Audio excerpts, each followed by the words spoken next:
یا مثلا شما پورتری خودتون میدادید آقای جمشیدی براتون ساک می‌زدن. آبش هم میگن آقای چیز بخوره، آقای میثاقی بخوره. جان آقا چه خبره تو تلویزیون؟ خیلی وقت سوتیای تلویزیون رو درست نکرده بودیم و تو این مدت دوستان زحمت کشیدن سوتی خیلی افتضاح تری دادن که بهتریناشو گلچین کردیم و براتون آوردیم. همین الان سابسکرایب و زنگوله رو بزن. ممنون از اینکه منو گاز میگیری. مرسی که گاز میگیری. بالاخره تو زندگی خصوصی از این اتفاقا میفته.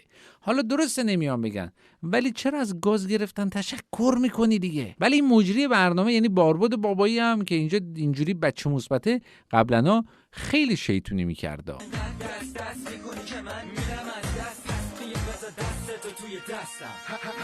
به به چه غیری، چه مدل مویی. شما باربد رو ول کنید بریم ببینیم استاد خیابانی چی میگه. گل زدن برای او و عیسی مثل لیوان آب خوردنه. امیدواریم امشب زیاد آب بخورن و زیاد گل بزنن. جواد جان عزیزم یه خورده به مثالایی که میزنی بیشتر دقت کن، چون الان ذهن‌ها همه سمیه.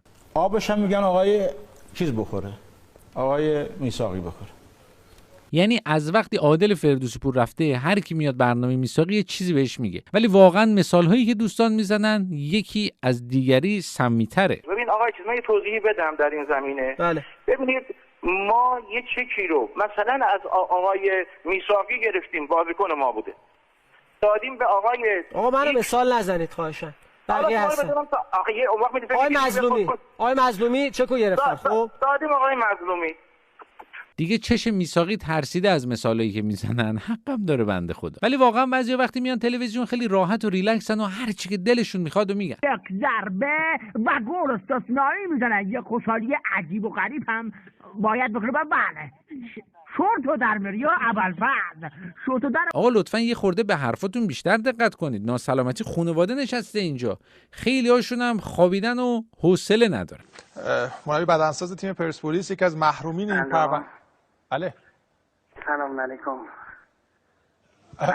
الو شما خودجوش خودتون اومدید. آقای مولایی شما هستید؟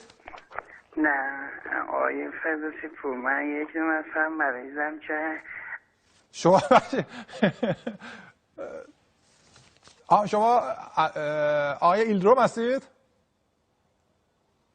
بچه کی گرفتی؟ فکر کنم یکم اینجا گرفتن کلا خودجوش اومده. من مولایی هستم.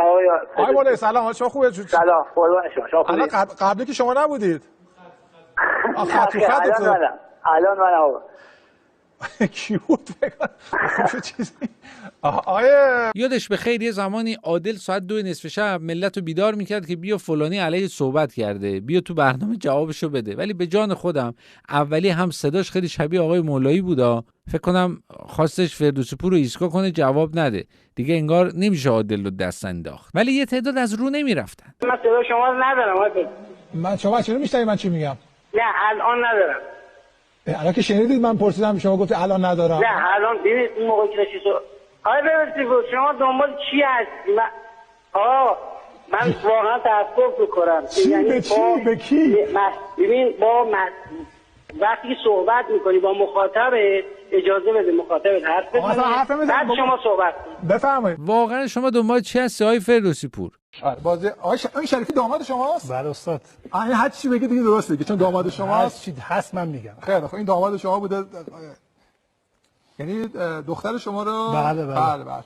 نه جدا اون موقع دنبال چی بود آقای فردوسی پور؟ ولی یه ویدیو هست که من هر چی میبینم متوجه نمیشم این مجری‌ها دارن درباره چی حرف میزنن صحبت میکنن. یا مثلا شما پورتری خودتون میدادید آقای جمشیدی براتون ساک می‌زدن. واقعا بعضی از مجری‌ها خیلی راحت و ریلکسن، هر چی دلشون بخواد میگن و میپرسن. چرا ما ایرانی‌ها دوست داریم هی بمالنمون؟ خب این جهانیه، ماساژ جهان دوست داره بمالنمون.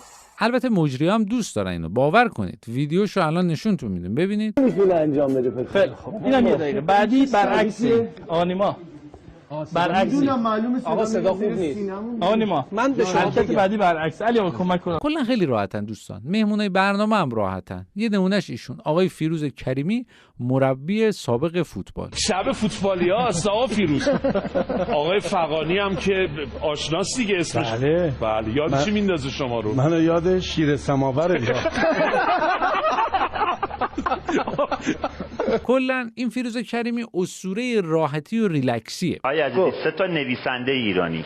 3 تا نویسنده ایرانی از کجا پیدا کنم؟ نویسنده ایرانی بیکارن، ما با اونا زیاد نمی‌کنیم. بیکارم میشینن می‌نویسن. بیا جلوشو نگرفتن اینجوریش. آقا قبل از حرف زدن یه ذره فکر کنید، بعد به زبون بیارید. اگه نویسندگی کنید و کتاب بخونید واقعا اینجوری نمیشه. این هم دیگه سوتی نمیدید. بعد از 5 سال تلاش بازی یارانه‌ای جدیدی تولید شده که 8 مرحله داره و 7 ساعت طول میکشه تا اونو تمام کنه. بازی یارانه‌ای بعد این چطور بازیه؟ مثلا یارانه ها رو میریزن بعد با پولش میتونید بازی کنید. 8 مرحله هم داره. فکر کنم فقط از فروردین تا آبان که ماه 8 میتونید بازی کنید. مجریای اخبار هم ذهنشون سمیه. آیا گویا موضوع شیوع آنفولانزای نوع آ یا آنفولانزای خوکی چقدر الان جدی شده؟ همین کارا رعایتی کرد دیگه، نمیذارن خبر بگه. الان به جاش شده شاخ اینستا. اجازه بدین من ببینم چی کار میتونم بکنم. شما به گزارش کارشناس هواشناسی توجه کنید تا من برم سراغ این جوایز. آقا حیاتی همه الان درگیر طوفان این اینستاگرامی هستن. من خودم الان درگیر این طوفانم. بذار ثبت نام بکنم اومدم دیگه. بعضی از مجری‌ها هم تو حفظ تعادل مشکل دارن انگار. اینو می‌خواستی؟ من گفتم این بابا یه خورده اون دکورا رو محکم‌تر بسازید دیگه. 2 قرون بیشتر خرج کنید. مهمونا یه خورده بیش از حد تحرک داشته باشن، آخر برنامه یه 30-40 میلیون خسارت باید بدن بعد برن.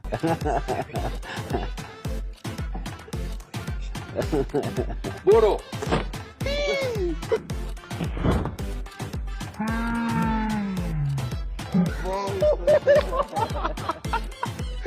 پیمان خانه خدا بگم چی کاره. آقای زادی الان میگه همه حقوقت کم میکنم.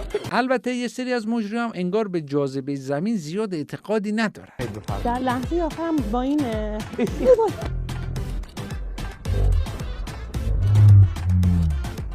خدای من خب عزیزم اینو دیگه برای چند میدونه کیک رو اینجوری بگیره دستش میافته، ولی تو نمیدونی. ولی خداییش نابترین سوتی که تا حالا تو تلویزیون دادن این سوتی محمد نوری بازیکن سابق پرسپولیس. هرگز نرسیدن بهتر از دقیقاً. حالا اون بنده خدا اشتباه گفت. مجری چرا تایید میکنه؟ یه جوری هم تایید میکنه انگار چه جمله فیلسوفانه‌ای گفته، انگار از اولش همین چیزی بوده که نوری گفته، ما همیشه اشتباه میکردیم. اما خودش به نظرم درستم میگم. مثلا پیش بعضیا مثل بعضی از دخترها اگه بخوایم برین، هرگز نرسیدن بهتر از دیر رسیدنه. هرگز نرسی باز بهونه‌ای داری، ولی دیر برسی دیگه هیچ بهونه‌ای نداری و میزنم پدرتو در میار. اما سوتی قرن به نظرم این سوتی فرنود جانه. فرنود جان چه کاری رو خودت انجام میدی؟ مثلا میرم دستشویی خودم چشممو میشورم. جدا این فرنود الان کجاست؟ هر کی خبر داره ازش تو کامنت ها بگه بیاد یک مصاحبه بکنیم باش. خودش الان میتونه بیاد شاخ مجازی بشه. یعنی یه ایران دوستش دارن و با صداقتش حال کردن. البته صادق بودن هم همیشه خوب نیست. من بگی چرا الان شما انقدر خوشگلی؟ هر دو خوشگلی داره. من نمیگم به تصویر نگاه خودمو نگاه میکنم انگار نفرمایید قربان. انگار خاکمو خواهد. شما نگاه تاج اینو تاج بسته. والا من خوشگلی نمیبینم، ولی این جواد جان کلا خیلی راحته تو تلویزیون. همه برنامه‌ام هست ماشاءالله.